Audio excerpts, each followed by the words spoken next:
Creature Studio presents another interesting episode. Welcome to this episode of Weatherfish, where we investigate how weather impacts our daily lives. In this episode, we will investigate how weather has changed history. Today, we kind of welcome a guest anchor. Folks, welcome back to our show. Today, we're hopping into our time machine to see how weather has played a sneaky role in shaping history. Our old-timer creature claims he found the perfect guest anchor to whisk us back in time and spill the beans. But truth be told, his choice didn't exactly have me jumping for joy. So I got my scarf and garlic ready because guess what? Our special guest is none other than the undead legend Nosferatu. So now we will hand it over to the creature. Creature, over to you. Hey Remi, thrilled to be back for this season of Weatherfish, broadcasting straight from my old stomping grounds in Transylvania. Joining me is my college buddy, Nosferatu, who's been around the weather block a few times. If you haven't met Nosferatu, he claims to be a Solomona, a weather wizard from Romanian folklore who supposedly rides dragons and conjures up rain, thunder, or hail.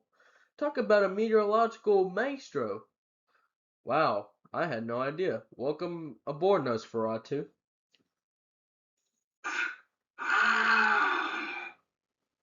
So let's go. We are off to our first weather event, the 1900 Galveston Hurricane. Creature, you know our budget screams at the thought of first class. Are you puffing on a cigar? Relax, Remi. The Count's got a treasure chest of wealth, and he's flying me out on his tab. Ah, I see. Thanks, Count.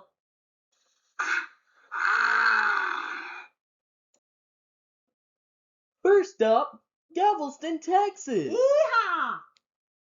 What was that? Anyways, alright Remi, buckle up for a whirlwind history lesson about the infamous Galveston Hurricane. Count Nosferatu spilled the beans that back in the late 1800s and early 1900s, weather forecasting was as reliable as a vampire at a garlic festival.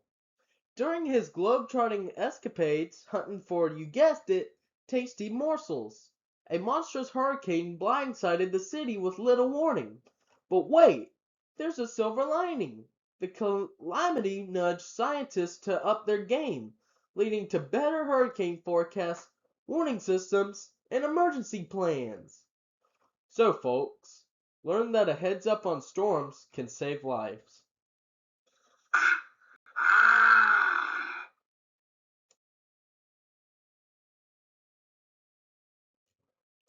Okay, well I'll continue to smell up the studio here to protect my life.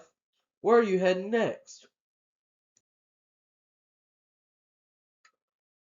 We are heading just north of Galveston to the Central Plains to explore the Dust Bowl. In the 1930s, years without much rain dried the land. Strong winds carried huge clouds of dirt across the Great Plains. Millions of families had to move. This dried up the Count's food supply. Again, from this tragedy, farmers later discovered better ways to protect the soil. So, during the Dust Bowl, the wind decided to moonlight as a moving company for everyone's boxes. So, what's next?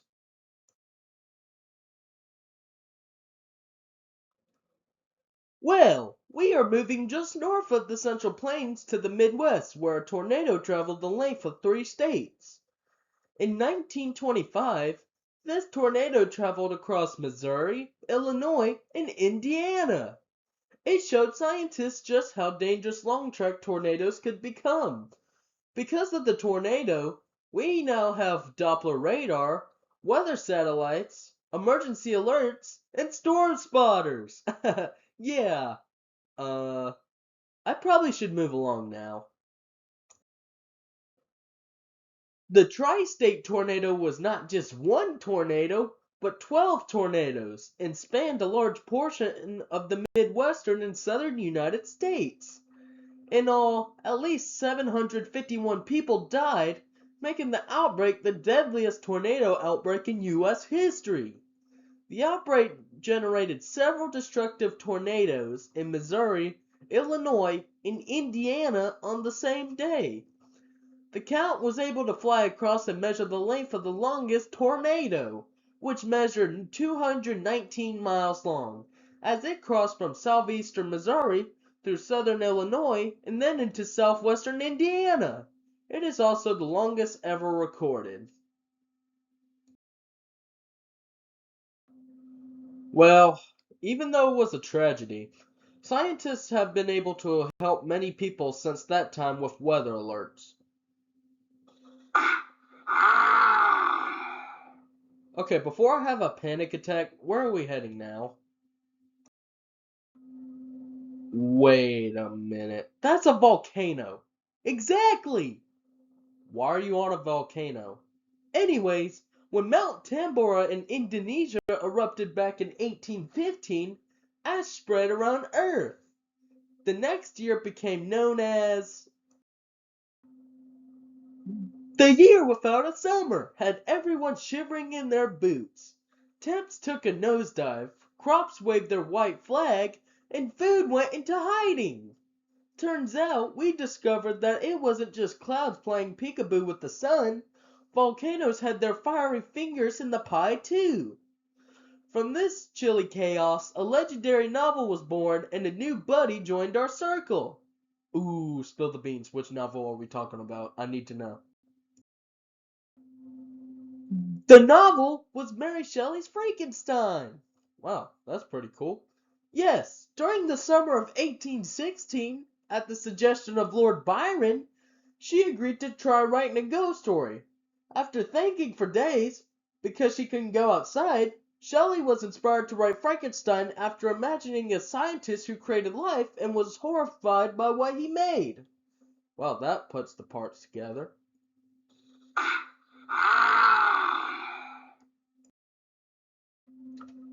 Oh yes, that summer magic turned us into the best of buddies. Check out this snapshot from our wild college days. Seems like y'all are having fun. Okay, creature. I am kind of enjoying this history lesson. Where are you heading now? We are heading back to Indonesia and recounting the deadliest tsunami in history, the 2004 Boxing Day tsunami.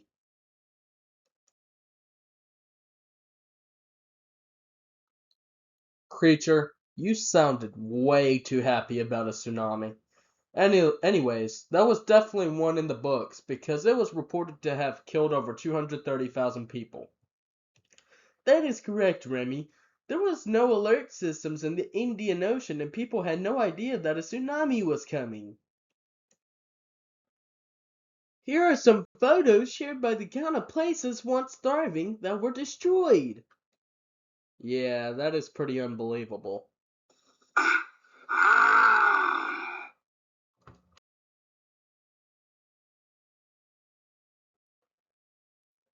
Hey creature, let me tell you a story about Tilly Smith. Tilly was a British student on vacation with her parents who noticed the ocean pulling back and alerted her parents.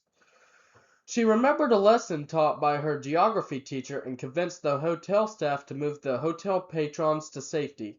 She actually saved 100 people. Ain't that amazing, creature? It was, Remy.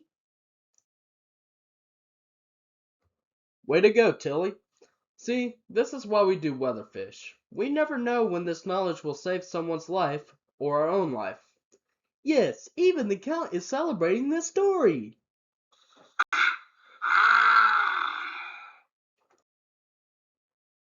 Okay, creature, it's joke time. Do you think the Count will help us with this one? He really hasn't said much during the show. So, Count, why did the sun go to school? To get a little brighter.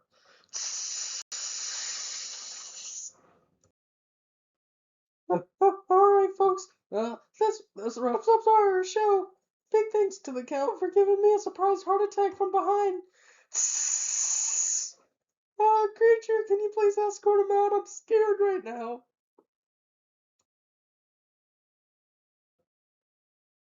Now that I am still alive, there will be a next episode which I am really excited to host.